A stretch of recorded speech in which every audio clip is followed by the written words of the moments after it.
काली रात का खौफ, मुजफ्फरनगर की दहशत। मुजफ्फरनगर का एक छोटा सा गांव था जो चारों ओर से घने जंगलों से घिरा हुआ था।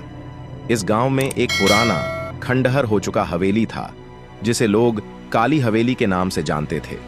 कहते हैं कि इस हवेली में सैकड़ों साल पहले एक भयानक घटना घटी थी जिसके बाद से यह हवेली वीरान हो गई। गांव वालों का मानना था कि इस हवेली में रात होते ही अजीबोगरीब आवाजें आती थीं।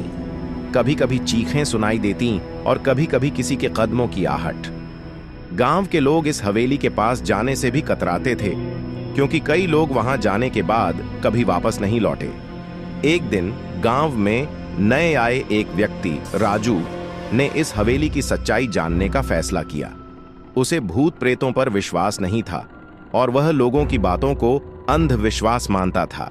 उसने अपने दोस्तों के साथ मिलकर रात के वक्त काली हवेली में जाने की योजना बनाई। रात का समय था, चांद की रोशनी भी बादलों में छिपी हुई थी। हवेली के पास पहुंचते ही उन्हें अजीब सी ठंडक महसूस होने लगी। हवेली के अंदर कदम रखते ही दरवाजे खुद ब खुद बंद हो गए। अंदर का दृश्य और भी भयावह था।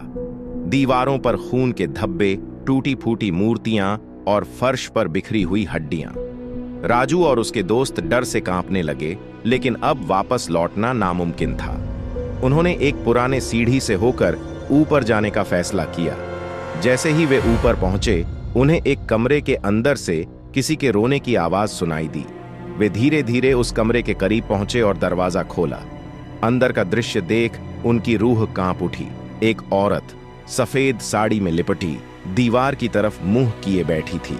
उसके बाल बिखरे हुए थे और उसका रोना दिल दहला देने वाला था। राजू ने हिम्मत जुटाकर उससे पूछा, तुम कौन हो? औरत ने धीरे धीरे अपना चेहरा घुमाया। उसकी आंखें खून से लाल थीं और उसके चेहरे पर एक भयानक मुस्कान थी। वह धीरे धीरे उठी और उनकी तरफ बढ़ने लगी। राजू और उसके दोस्त डर के मारे भागने लगे, लेकिन दरवाजे बंद हो चुके थे। उनके पीछे वह औरत भूतिया आवाज में हंस रही थी।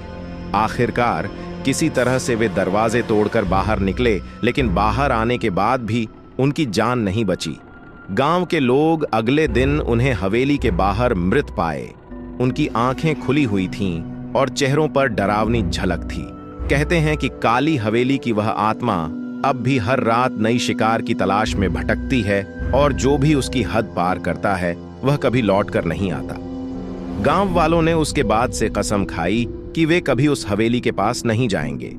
लेकिन जब भी कोई नया व्यक्ति गांव में आता है, उसे हवेली के खौफनाक किस्से सुनाए जाते हैं ताकि वह भी उस खौफनाक हकीकत से दूर रह सके। दोस्तों, ये कहानी आपको कैसी लगी कमेंट में जरूर बताना।